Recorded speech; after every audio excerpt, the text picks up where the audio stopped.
ಸ್ನೇಹಿತರೆ ನಮಸ್ಕಾರ. ಬೆಳೆ ಹಾನಿ ವಿಮೆ ಹೌದು, ಸಿಎಂ ಸಿದ್ದರಾಮಯ್ಯನವರ ಪ್ರಶ್ನೆ ಇದು.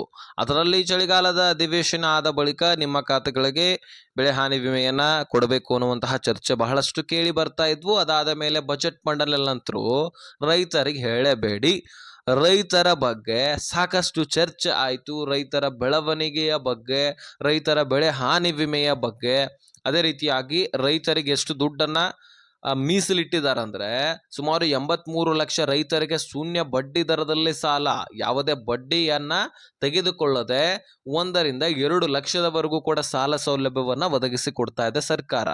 ಜೊತೆಗೆ ಪಶು ಸಂಗೋಪನೆಗಾಗಿ 4,084 ಕೋಟಿಯಷ್ಟು ದುಡ್ಡನ್ನ ಮೀಸಲಿಡಲಾಗಿದೆ. ಕೃಷಿ ಇಲಾಖೆಗೆ 8,313 ಕೋಟಿ ಮೀಸಲಿಡಲಾಗಿದೆ. ಹಾಗಾದ್ರೆ ಈ ಬೆಳೆ ಹಾನಿ ವಿಮೆಯ ಬಗ್ಗೆ ನಾವು ಈ ವಿಡಿಯೋದಲ್ಲಿ ಚರ್ಚೆ ಮಾಡೋರಿದ್ದೀವಿ. ಹಾಗಾದ್ರೆ ಈ ಬೆಳೆ ಹಾನಿ ವಿಮೆಯಲ್ಲಿ ಸರ್ಕಾರ ಎಷ್ಟು ದುಡ್ಡನ್ನ ಮೀಸಲಿಡಿದೆ ಅನ್ನುವಂಥದ್ದನ್ನ ಹೇಳೋದಾದ್ರೆ 6,213 ಕೋಟಿ ಕಣ್ರಿ, ಒಂದಲ್ಲ ಎರಡಲ್ಲ, 6,213 ಕೋಟಿ.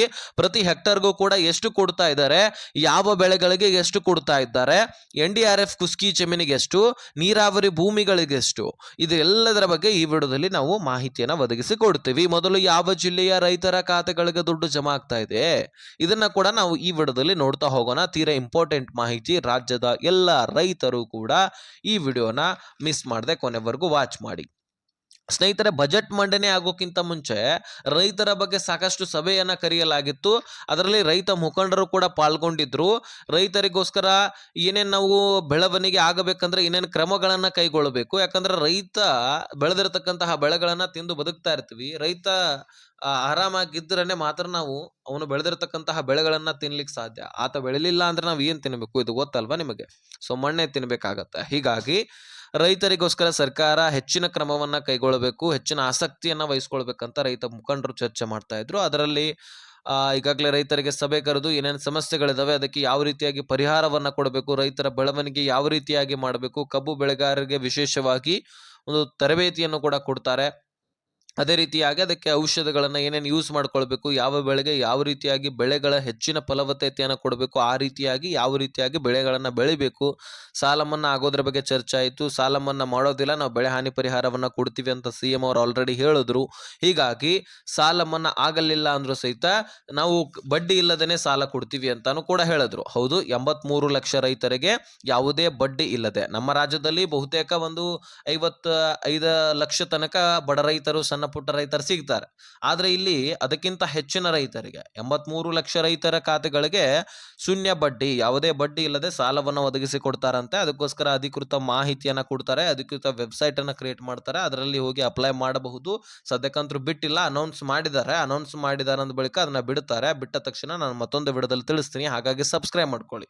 ಈಗ ನಾವು ಬರೀ ಬೆಳೆ ಹಾನಿ ವಿಮೆಯ ಬಗ್ಗೆ ಚರ್ಚೆ ಮಾಡೋಣ. ಸ್ನೇಹಿತರ, ಸರ್ಕಾರ ಹೇಳ್ತಾ ಇದೆ 51 ಲಕ್ಷ ರೈತರ ಖಾತೆಗಳಿಗೆ ನಾವು ಬೆಳೆ ಹಾನಿ ವಿಮೆಯನ್ನ ಜಮಾ ಮಾಡ್ಲಿಕ್ಕೆ ಮುಂದಾಗಿದ್ದೀವಿ. ಸುಮಾರು 6,213 ಕೋಟಿಯನ್ನ ದುಡ್ಡನ್ನ ನಾವು ಮೀಸಲಿಡ್ತಾ ಇದ್ದೀವಿ. ಅದರಲ್ಲಿ NDRF ಕುಸ್ಕಿ ಜಮೀನು ಇದ್ದಂಥವರ ಖಾತೆಗಳಿಗೆ 8,500 ರಿಂದ 21,500 ತನಕ ನಾವು ದುಡ್ಡನ್ನ ಜಮಾ ಮಾಡ್ತಾ ಇದ್ದೀವಿ ಅಂತ ಸರ್ಕಾರ ತಿಳಿಸ್ತಾ ಇದೆ.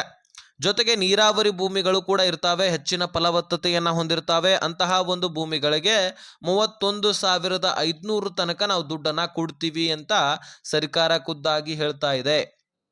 ಹೌದು, ನಿಮ್ಮ ಬೆಳೆಗಳು ಕೂಡ ನಾಶ ಆಗಿದ್ದು ನಿಮ್ಮ ಬೆಳೆ ಹಾನಿ ಪರಿಹಾರ ಸಿಗ್ತಾ ಇಲ್ಲ. ಜಂಟಿ ಸರ್ವೆ ಆಗಬೇಕು. ಮುಖ್ಯವಾಗಿ ಜಂಟಿ ಸರ್ವೆ ಆದಂತಹ ರೈತರ ಖಾತೆಗಳಿಗೆ ದುಡ್ಡು ಜಮಾ ಆಗ್ತಾ ಇದ್ದು ರಾಜ್ಯದಲ್ಲಿ 30,000 ಹೆಕ್ಟರ್ ಅಷ್ಟು ಭೂಮಿಗಳು ನಾಶ ಆಗಿದೆ. ಅದಕ್ಕೋಸ್ಕರ ಬೆಳೆ ಹಾನಿ ಪರಿಹಾರವನ್ನ ನಾವು ಕೊಡ್ತೀವಿ ಅಂತ CM ಸಿದ್ದರಾಮಯ್ಯನವರು ಅನೌನ್ಸ್ ಕೂಡ ಮಾಡಿದ್ರು. ಇನ್ನು ಬೆಳೆ ಹಾನಿ ಪರಿಹಾರ ನಿಮಗೆ ಸಿಗಬೇಕು, ಜಂಟಿ ಸರ್ವೆ ಆಗಿಲ್ಲ ಅಂತ ಅನ್ನೋದಾದ್ರೆ ನಿಮ್ಮ ತಾಲೂಕಿನಲ್ಲಿರ್ತಕ್ಕಂತಹ ರೈತ ಸಂಪರ್ಕ ಕೇಂದ್ರಕ್ಕೆ ಹೋಗಿ ಭೇಟಿ ಕೊಡಬೇಕು. ಅಲ್ಲಿರ್ತಕ್ಕಂತಹ ಅಧಿಕಾರಿಗಳು ಇದರ ಬಗ್ಗೆ ಚರ್ಚೆ ಮಾಡ್ತಾರೆ, ವೆರಿಫಿಕೇಶನ್ ಮಾಡ್ತಾರೆ. ನಿಮ್ಮ ಡಾಕ್ಯುಮೆಂಟ್ಸ್ಗಳು ಕ್ಲಿಯರ್ ಇರಬೇಕು. ಪಹಣಿಗೆ ಆಧಾರ್ ಕಾರ್ಡ್ ಲಿಂಕ್ ಆಗಿರಲಿ ಅಥವಾ ಇನ್ನಿತರ ಒಂದು ಹೊಲ ಗದ್ದೆಗಳಿಗೆ ಸಂಬಂಧಪಟ್ಟಂತಹ ಡಾಕ್ಯುಮೆಂಟ್ಸ್ಗಳು ಕ್ಲಿಯರ್ ಆಗಿ ಇದ್ರೆ ನಿಮ್ಮ ಖಾತೆಗಳಿಗೆ ದುಡ್ಡು ಜಮಾ ಆಗತ್ತೆ ಖಂಡಿತವಾಗ್ಲೂ. ನೀರಾವರಿ ಭೂಮಿಗಳಿದ್ದಿದ್ದೇ ಆದ್ರೆ 31,500 ತನಕ ಜಮಾ ಆಗತ್ತೆ.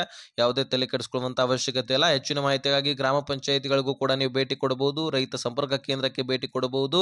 ಈಗಾಗಲೇ ಅಡಿಕೆ, ಮಾವು, ತೆಂಗು, ಅದೇ ರೀತಿಯಾಗಿ ಹುರುಳು ಜೋಳ, ಹತ್ತಿ ಆಗಿರಲಿ ಅನೇಕ ಬೆಳೆಗಳನ್ನ ಬೆಳೆದಿರ್ತೀರಿ. ಆ ಎಲ್ಲ ಬೆಳೆಗಳಿಗೆ ಪರಿಹಾರವನ್ನ ಸರ್ಕಾರ ಕೊಡ್ತಾ ಇದೆ. ಎಷ್ಟು ನಷ್ಟವಾಗಿದೆ ಅದಕ್ಕೆಲ್ಲವೂ ಕೂಡ ಭರಿಸುವಂತಹ ಪರಿಹಾರ ಕೊಡ್ತಾ ಇದೆ. ಮುಖ್ಯವಾಗಿ ಕಲಬುರಗಿ, ಗದಗ, ಕೊಡಗು, ಬೆಳಗಾವಿ, ವಿಜಯನಗರ, ಯಾದಗಿರಿ, ಉತ್ತರ ಕನ್ನಡ, ದಕ್ಷಿಣ ಕನ್ನಡ, ದಾವಣಗೆರೆ ಸೇರಿದಂತೆ ಇನ್ನು ಹಲವಾರು ಜಿಲ್ಲೆಗಳಲ್ಲಿ ಇಡೀ ರಾಜ್ಯದಲ್ಲಿ ಎಷ್ಟು ರೈತರು ಬೆಳೆ ಹಾನಿ ಮಾಡ್ಕೊಂಡಿದ್ದಾರೆ, ಬೆಳೆ ಹಾನಿ ಪರಿಹಾರವನ್ನ ಕೊಡಬೇಕಾಗಿದೆ. ಆ ಎಲ್ಲ ರೈತರ ಖಾತೆಗಳಿಗೆ ದುಡ್ಡನ್ನ ಒದಗಿಸಿ ಕೊಡ್ತವೆ ಅಂತ ಸರ್ಕಾರ ತಿಳಿಸಿದ್ದು, ಈಗ ನಿಮ್ಮ ಅಕೌಂಟ್ಗಳಿಗೂ ಕೂಡ ಜಮಾ ಆಗ್ತಾ ಇದೆ. ಒಂದು ಸ್ವಲ್ಪ ಡಾಕ್ಯುಮೆಂಟ್ಸ್ಗಳನ್ನು ಸುದ್ದಾಗಿಟ್ಕೊಳ್ಳಿ, ನಿಮ್ಮ ಅಕೌಂಟ್ಗಳನ್ನು ಕೂಡ ಚೆಕ್ ಮಾಡ್ಕೊಳ್ಳಿ, ಗೊತ್ತಾಗುತ್ತೆ. ಸೊ ನಿಮಗೆ ಗೂಗಲ್ನ ವೆಬ್ಸೈಟ್ನಲ್ಲಿ ರೈತರ ಒಂದು ಪರಿಹಾರ ಒಂದು ವೆಬ್ಸೈಟ್ನಲ್ಲಿ ಹೋಗಿ ನಿಮ್ಮ ಒಂದು ಬೆಳೆ ಹಾನಿ ಪರಿಹಾರ ಜಮಾ ಆಗಿದೆ ಅಥವಾ ಇಲ್ವಾ, ನಿಮ್ಮ ಹೆಸರನ್ನು ಹೇಗೆ ಚೆಕ್ ಮಾಡ್ಕೊಳ್ಳೋದು ಅನ್ನುವಂಥದ್ದು ಗೊತ್ತಿರಲಿಲ್ಲ ಅಂದರೆ ಪರಿಹಾರ ಅಂತ ಕಮೆಂಟ್ ಮಾಡಿ. ಈ ವಿಡಿಯೋದ ಕಮೆಂಟ್ ಬಾಕ್ಸಲ್ಲಿ ಪರಿಹಾರ ಅಂತ ಕಮೆಂಟ್ ಮಾಡಿ. ನಾನು ಮತ್ತೊಂದು ವಿಡಿಯೋದಲ್ಲಿ ಇದ್ರ ಬಗ್ಗೆ ಡೀಟೇಲ್ಸನ್ನು ಕೊಡ್ತೀನಿ. ಯಾವ ರೀತಿಯಾಗಿ ಚೆಕ್ ಮಾಡಬೇಕು, ಯಾವ ರೀತಿಯಾಗಿ ಚೆಕ್ ಮಾಡಿದ್ರೆ ನಿಮ್ಮ ಡೀಟೇಲ್ಸ್ ಸಿಗುತ್ತೆ, ಎಷ್ಟು ಪರಿಹಾರ ಸಿಕ್ಕಿದೆ ಅಥವಾ ಯಾರಿಗೆ ಸಿಕ್ಕಿಲ್ಲ ಅದ್ರ ಬಗ್ಗೆನೂ ಕೂಡ ನೋಡ್ಕೊಳ್ಬಹುದು. ಈ ವಿಡಿಯೋನ ಕಂಪ್ಲೀಟ್ ಆಗಿ ತಿಳ್ಕೊಂಡಿದ್ದೀರ ಅಂತ ಅನ್ಕೊಳ್ತೀನಿ. ವಿಡಿಯೋ ನೋಡೋದಕ್ಕೆ ಧನ್ಯವಾದ. ಈ ವಿಷಯವನ್ನು ಆದಷ್ಟು ಎಲ್ಲ ರೈತರಿಗೆ ಶೇರ್ ಮಾಡಿ, ಹಾಗೆ ಸಬ್ಸ್ಕ್ರೈಬ್ ಮಾಡ್ಕೊಳ್ಳಿ.